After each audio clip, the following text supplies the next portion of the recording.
मोदी सरकार के मंत्रिमंडल विस्तार को लेकर चल रही अटकलें अब खत्म हो चुकी हैं। कल सुबह 11 बजे मोदी मंत्रिमंडल का विस्तार होगा। कई नए मंत्रियों को एंट्री मिल सकती है। इस वक्त बीजेपी अध्यक्ष अमित शाह के घर पर बैठक चल रही है। अब से कुछ देर पहले अनुप्रिया पटेल, एमजे अकबर, पुरुषोत्तम रूपाला उनसे मुलाकात करने के लिए पहुंचे। हमारे सहयोगी रविंद्र कुमार इस वक्त अमित शाह के घर के बाहर ही मौजूद हैं। रविंद्र, क्या कुछ हलचल आप देख पा रहे हैं वहां पे?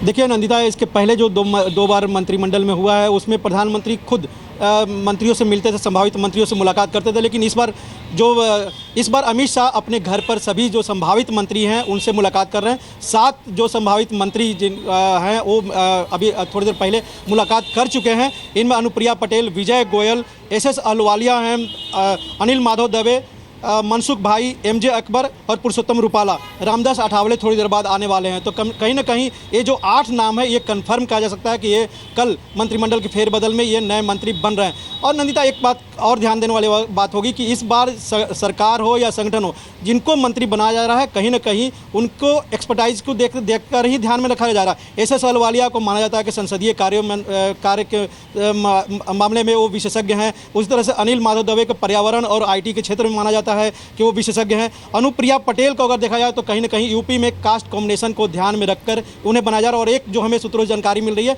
कि अनुप्रिया पटेल जो फैक्शन है अपना दल का, वो बीजेपी में मर्ज किया जा सकता है।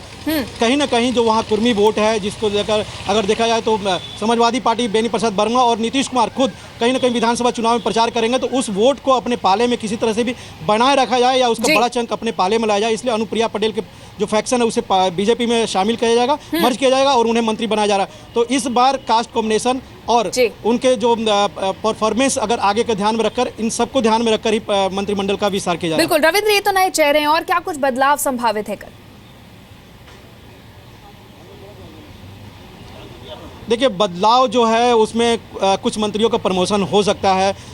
जैसे कि एमजे अकबर, अगर उनको देखा जाए तो माना जा रहा है कि INB में वो MOS बन सकते हैं। ऐसे में राज्यवर्धन राठौर को खेल मंत्रालय में भेजा जा सकता है क्योंकि वो खाली सीट है।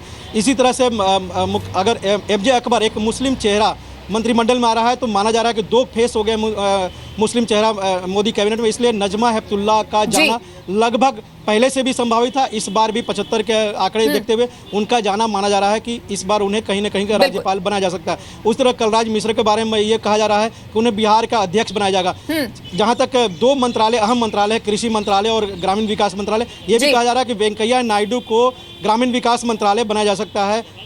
कृषि मंत्रालय किसी और को दिया जा सकता है। संसदीय कार्य मंत्री एस अहलुवालिया को दिया जा सकता है। अर्जुन मेघवाल अगर ओथ लेते हैं तो उन्हें MOS बनाया जा सकता है। ऐसे में राजीव प्रताप रूडी के सूत्रों के हवाले से ये खबरें मिल रही हैं कि ये सब चेंजेस हो सकते हैं। रविंद्र, शुक्रिया जानकारी हम तक देने के लिए। अमित शाह के घर पर एक एक कर वो तमाम चेहरे पहुंच रहे हैं जो कल कैबिनेट में शामिल हो सकते हैं।